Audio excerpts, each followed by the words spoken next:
Friends, കാലവർഷം അതിഗംഭീരമായി തന്നെ തുടരുകയാണ്. പാലക്കാട് ഇപ്പോൾ ഏകദേശം ഇങ്ങനെയാണ്, ഇടവിട്ട് നല്ല മഴ പെയ്യുന്നുണ്ട്. അപ്പോൾ ഇന്നത്തെ പാലക്കാട്ടിലത്തെ കുറച്ച് സംഭവങ്ങളാണ് നമ്മൾ കാണിക്കാൻ പോകുന്നത്.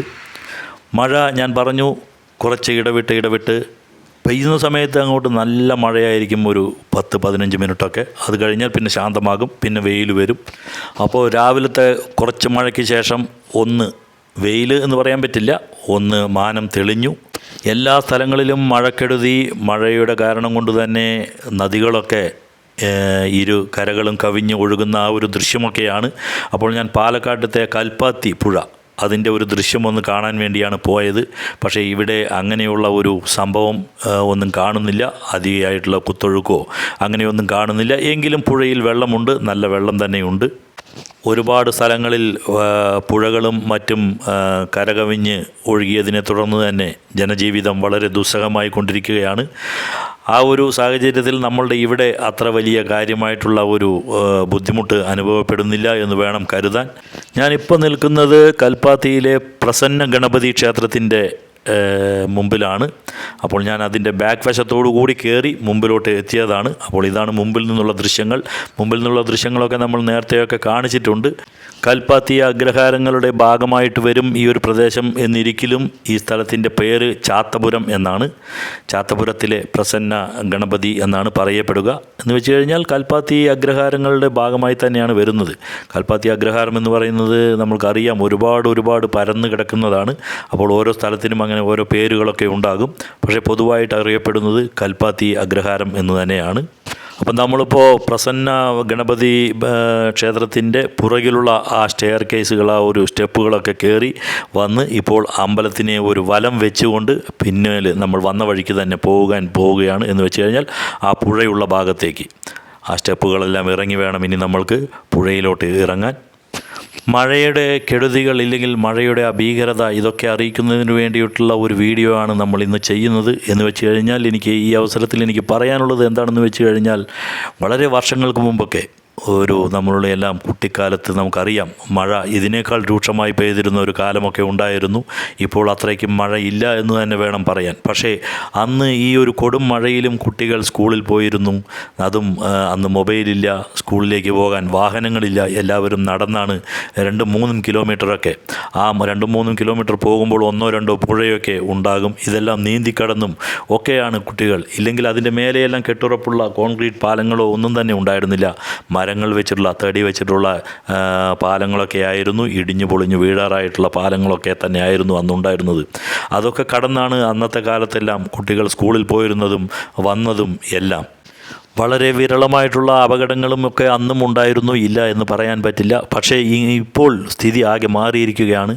ചെറിയൊരു മഴ പെയ്യുമ്പോഴേക്കും തന്നെ നഗരങ്ങളിലും ഒക്കെ വെള്ളം നിറയുന്നു, അപകടങ്ങൾ ഉണ്ടാകുന്നു. കിലോമീറ്ററുകളോളം നീണ്ടു നിൽക്കുന്ന ട്രാഫിക് ബ്ലോക്കുകൾ, നദിയിലെ ഒഴുക്കിലും മറ്റും പെട്ട് മരിക്കുന്നവരുടെ ഒരുപാട് അപകട മരണങ്ങൾ സംഭവിക്കുന്നു. ഇതുപോലുള്ള അപകടങ്ങൾ എല്ലാ വർഷവും ഉണ്ടാകുന്നു എന്ന് വെച്ച് കഴിഞ്ഞാൽ ഓരോ വർഷവും നമ്മൾക്ക് പഠിക്കാനുള്ള പാഠങ്ങൾ നമ്മൾ പഠിക്കുന്നില്ല എന്നുള്ളത് തന്നെയാണ് അതിൻ്റെ വസ്തുത. എന്ന് വെച്ച് കഴിഞ്ഞാൽ അധികൃതരോ ഇല്ലെങ്കിൽ പൊതുജനങ്ങളോ ആരും തന്നെ ഒരു പാഠം ഇതിൽ നിന്നും പഠിക്കുന്നില്ല എന്ന് വേണം കരുതാൻ. ഇനിയുള്ള കാലമെങ്കിലും നമ്മൾ ഇതിനെല്ലാം ഒരു മുൻകരുതലെടുത്തില്ലെങ്കിൽ വലിയ ആപത്തുകളാണ് ഇനിയും വരാനിരിക്കുന്നത്. പുഴകൾ നികത്തിയും അതേപോലെ മലനിരകൾ വെട്ടിനിരത്തിയുമൊക്കെ നിർമ്മാണ പ്രവർത്തനങ്ങൾ നടത്താതിരിക്കുക, പ്ലാസ്റ്റിക് മാലിന്യങ്ങൾ പ്രകൃതിയിലേക്ക് വലിച്ചെറിയാതിരിക്കുക, ഇങ്ങനെയൊക്കെ കുറേ ചെയ്തു കഴിഞ്ഞാൽ നമ്മളുടെ പ്രകൃതിയും നമ്മളും എല്ലാവരും രക്ഷപ്പെടും. ഇത്തരം വലിയ ദുരന്തങ്ങൾ ഇല്ലാതെയാകും. പാലക്കാട് ടൗണിനടുത്ത് വെള്ളം കയറാൻ സാധ്യതയുള്ള വേറൊരു സ്ഥലമാണ് മുക്കൈ ശിവക്ഷേത്രത്തിൻ്റെ അടുത്തുള്ള പുഴ. നമ്മുടെ മുക്കൈ ശിവക്ഷേത്രമാണ്. ഇവിടുത്തെയും കൂടെ ആ മുക്കൈ പുഴ.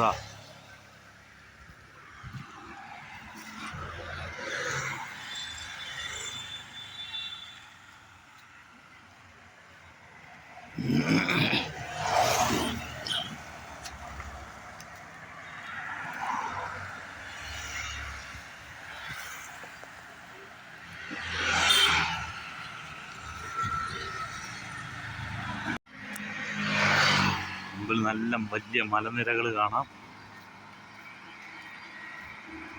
ഇവിടുത്തെ പുഴയും അങ്ങനെ നിറഞ്ഞു കവിഞ്ഞു എന്നൊന്നും പറയാൻ പറ്റില്ല. അങ്ങനെ ശാന്തമായിട്ട് തന്നെ ഒഴുകുന്നുണ്ട്. ഇതെല്ലാം കൽപ്പാത്തിപ്പുഴയുടെ ഭാഗങ്ങൾ തന്നെയാണ്. കുറച്ചങ്ങോട്ട് പോയി നോക്കാം മുമ്പോട്ട്.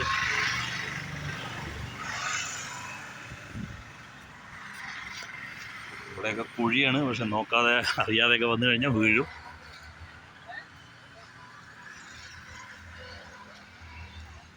ഇവിടെ ബലിതർപ്പണമോ അങ്ങനെ എന്തൊക്കെയോ നടക്കുന്നുണ്ട്.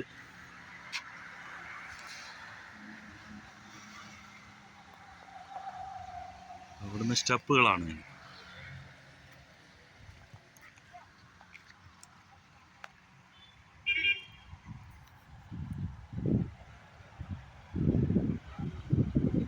പുഴയൊക്കെ ഒരുപാട് നിറഞ്ഞു കവിഞ്ഞു കഴിഞ്ഞാലൊക്കെ എവിടെയൊക്കെ വെള്ളം വരും. ഇപ്പോൾ എന്തായാലും ഇത്രയും മഴ പെയ്തിട്ടും ഇവിടേക്ക് വെള്ളമൊന്നും എത്തിയിട്ടില്ല. എന്തായാലും ഇവിടെ അതൊക്കെ കടവുകളാണ്. ഹാൻഡ് റെയിലൊക്കെ വെച്ചിട്ട് അവർ വളരെ സേഫായിട്ട് വെച്ചിട്ടുണ്ട്.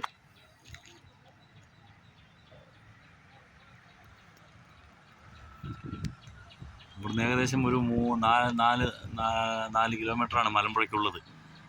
മലമ്പുഴ ഡാമിലേക്ക്, മലമ്പുഴ ഡാം, മലമ്പുഴ ഗാർഡനിലേക്കൊക്കെ.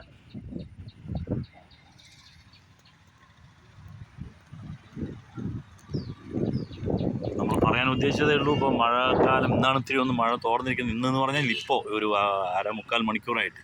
അതിന് മുമ്പൊക്കെ നല്ല മഴ തന്നെയായിരുന്നു. അപ്പോൾ പാലക്കാട്ടിലത്തെ ഈ സിറ്റിക്ക് അടുത്തുള്ള ഈ 2 പുഴ അത് കുഴപ്പമൊന്നുമില്ല.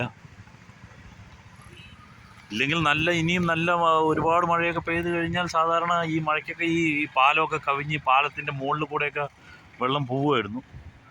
പക്ഷേ ഇപ്പോൾ അതൊന്നും അത്ര കാണുന്നില്ല. എന്തായാലും നല്ല മഴയൊക്കെ പെയ്തിട്ടുണ്ട് എങ്കിൽ കൂടിയും അങ്ങനെ ഒരു അവസ്ഥയിലേക്ക് എത്തിയിട്ടില്ല. സേഫാണ് കാര്യങ്ങൾ.